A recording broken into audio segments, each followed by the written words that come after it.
Welcome again to the Ultimate Soccer Footwork System Training Manual Overview. Within this section, we'll be discussing mental process. Yes, the mental process of how things actually goes on in the minds of a practitioner and how the practitioner can use his wider understanding of footwork skills and how we can use basic understanding of the TUSFS system to get the best results from his opponents and best results for his footwork applications. First of all, I have, let me get this pen tool out real quickly. First of all, I have combinations plan. First of all, you as a footwork practitioner on a TUSFS owner, what happens is that you will have many plans of many different styles of footwork: step over, scissors, cut behind, push, then into cut, drag into a step over, and many of the commercials and so forth that we have discussed in the course. Or drill number 1, drill number 9, many of these applications you will have as a combination asset that you can use to get good results. Now, FW here is basically footwork, right? It stands for footwork. And as you can see, now I want you to also notice arrows going out in many forms. Now, when it comes to footwork, these are things that you must consider within this flowchart. These are the things that I want you to always pay attention to. First of all, let's just go straight across with this from the footwork in its entirety. First of all, space. What will you use footwork to do? Many players use footwork just to create space, and in the sense as creating space for your opponents to leave and create space so that your teammates can occupy these spaces and you can punish your opponents by means of leaving these spaces. You can use footwork to create also decoys, right?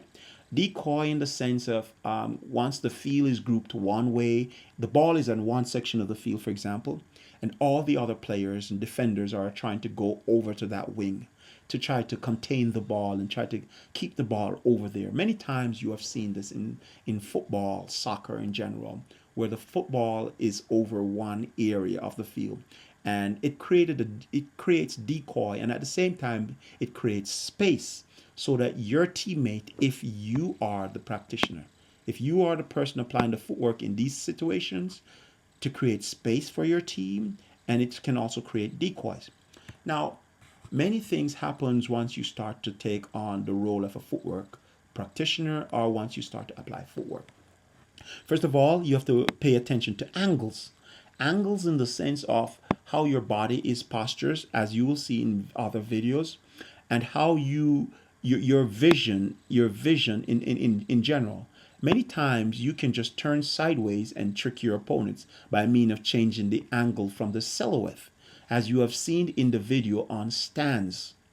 Right now, angles can be very effective. Turn 45 degrees, turn 30 degrees, and try to trick your opponent who is coming to you at a 90 degrees. Now let's let you see this. Your opponent is like this silhouette, guys. I'm just sketching this out. He's standing, and this is his shoulders and so forth. And this is you turning sideways. This is your head. It's supposed to be your head, guys. I'm using this fancy pants pen tool. So you are turned sideways, and the ball can be somewhere on one leg, right? Notice your opponent. This is your opponent. This is his head, guys. So you're turned sideways, and let's say this is about, this could be 30. I mean, that's not 30 degrees accurately, guys. We're just, saying something. It could be 30, 40 degrees from the real line of sight, right? Your opponents would be basically 180. It's a straight line. But we're not going into mathematics right now. But it's just good to know that if you turn at certain angles, your opponents will not be able to see the ball, and you're screening your opponent from getting the ball. So angles plays into key roles within vision and within the process map from the mental processes of what goes on footwork on a mental level. Now, vision, as we disclosed in previous video where we made mention, yes, in visions and angles, visions and angles are right here. They're almost together, because if you change the angles on your opponents, you also mess the vision of it. Your opponent's vision awareness is up, and your opponents sometimes tend to interpret things the wrong way from what they ought to be. Now, whenever you are applying footwork, it's very important for you to use angles and disrupt visions, and also to use angles to create space and also create decoys. Because if your opponents who can't see because they're trapped in a group, as we disclose in other videos, will tend to make a lot of mistakes, right? And collision and interference will occur in many of the groups, as we have seen. Now, when it comes to footwork and speed, many times we let me erase some of this real quickly so you can see. When it comes to footwork and speed, many times we'll try to use speed to get by our opponent by means of fast step overs and so forth. Many times we'll use balance in its entirety and understanding of the positions. And as you can see again, we have made mention of this in previous flowcharts. Now, when it comes to speed, as you have also listened in one of the audios about speed versus slow and paces, it's also important for you to understand that speed can enhance your footwork combinational plans in the sense that it will enable you to pass a slower opponent who might have a slow reaction time. Now, this is very important when it comes to applying speed. Your speed can sometimes be fast or slow, but remember, once you start to use a lot of speed, you're using a lot of energy, right? Uh-oh, this is one E. Let me erase that one real quick, guys. So once you're using, let's use E. So once you're using a lot of speed, you tend to use a lot of energy, which somehow will affect your reaction time and your balance in its entirety too. Now, speed can also be good if you apply speed with angles. Speed can be a player who is known to do this a lot is Ronaldo. Sometimes Cristiano Ronaldo will attempt it, but because of his height, he will mess it up because you will be able to see the ball just because of his height and the silhouette that he normally leaves behind. Now, it's also important for you to understand that speed is very effective in footwork. And slow speed is also another dangerous weapon, meaning your slow pace, instead of trying to use speed all the time, will help you to conserve many of your energy, and so that you don't just burn out in the second half because you have done so much footwork. Now, in with footwork, it's also essential for you to make sure you improve your balance, and I got you covered already with that one. By means of applying the drills, be it the 1 to 9 drills or 10 drills, you will have automatically increase your balance and understanding of body position and stationary legs and your lower base. And you'll be able to perform well in many situations that requires balance. If you have paid attention and applied many of the drills, balance will enable you to improve in all these other areas. Now, the position. The position, as we have disclosed, can take form in many different ways. The position on the field, whether it's wet, whether it's slippery, whether it's hard, whether the position requires many things that you need to interpret real quick as a footwork practitioner. And these are things that you must have down: speed, balance. These three, you must know them really quick, and they are okay to use as mechanics to apply within your footwork application. However, if we continue up here on the process map, we will go to something that's very dynamic, and it's called reaction time. Now, reaction time is very important. Many soccer players, via their fat, via their slender, via their skinny, and their reaction times all varies differently with each individual players. And as a footwork practitioner, it's also important for you to understand that if you have a slow reaction time player, you need to speed up your footwork so you get him or her off. Many times you will encounter a slow reaction time player, but is reflex or interpretation of things is really fast. And you are there doing footwork really fast and he just stows the ball away. However, if you find situations like this, what you should do is change the scenario. If he's a slow footwork player, you go to his pace, and then you will somehow create interference or conflicts within his mind, and he will make the wrong reaction time in its anxiety towards towing the ball from you, and you both will be at the same time, but you who are naturally fast with a better and faster reaction time will trick him quite effortlessly.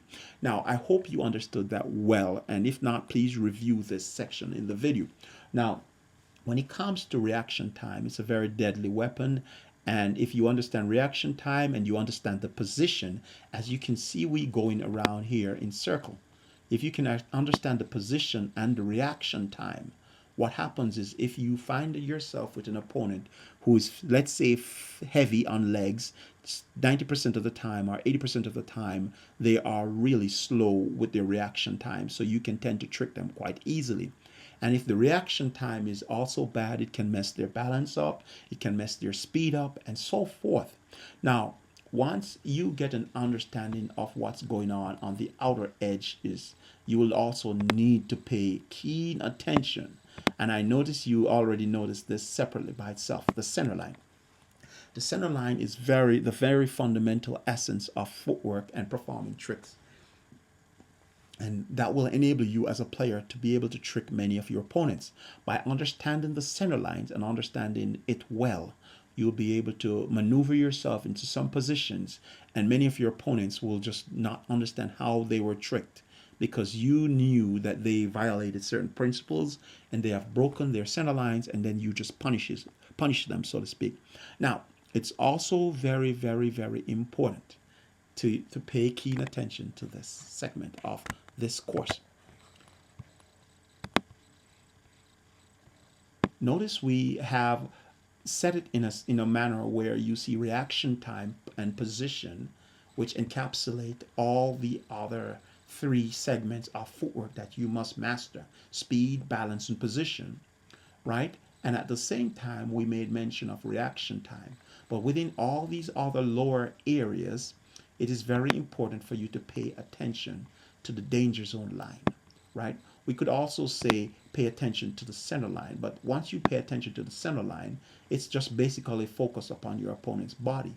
But the danger zone line focus more upon you as the individual. That little DZ line that we said, this is you right here. I'm just gonna scribble real quick. This is you right here, and this is your opponent over here. He's a square-headed guy. And he's over here, and you guys have a distance away from each other. Remember, we said it's important for you guys to master this distance, right? And this is your opponent. This is you right there. So it's very important for you to understand that the DZ line is very important to help you as a player to avoid being injured a lot of times, right? And if you violate this principle, guys, what's going to happen is you're going to find yourself into some tough positions where you are injured. Now, with this said, it's very important for you to understand this process map, this mental process that goes on within your opponents and within your application for footwork. Now, this is just one of the major footwork process maps that you will see, but I want you to get a wide overview when it comes to footwork and the understanding of footwork, what also entails within this. Now, let's say you have just finished a game and you want to analyze your footwork application and how were your skills performed during these games. You could come back in this section of the training manual, the flowchart, so to speak, and you can just basically discuss, write what happened. Was my friend, my opponent, this was what happened, and this was what he did, and this was what I did wrong. And then you start to look back at the flow chart. Okay, did I use my footwork in this game today to create decoys? Or did I use my footwork in this game to create space? Was my reaction time or my opponent's reaction time fast? Was it slow? Did I apply too much speed when I shouldn't? And many of these factors will come and take effect into your games. And I hope and trust that you understand what we're illustrating in this area. Did I violate the centerline principles? Or did my opponent overextend it in some forms, as you will see in other videos listed below? Now you discuss all these things on this page, and you get a better understanding next time when you face these opponents, what it is that they are doing wrong. And as you gradually build upon this, you will get better and better and better, and then your understanding of footwork will also increase. Hope and trust to see you in the other video, and see you in other training videos that talks about the training manual. Bye for now.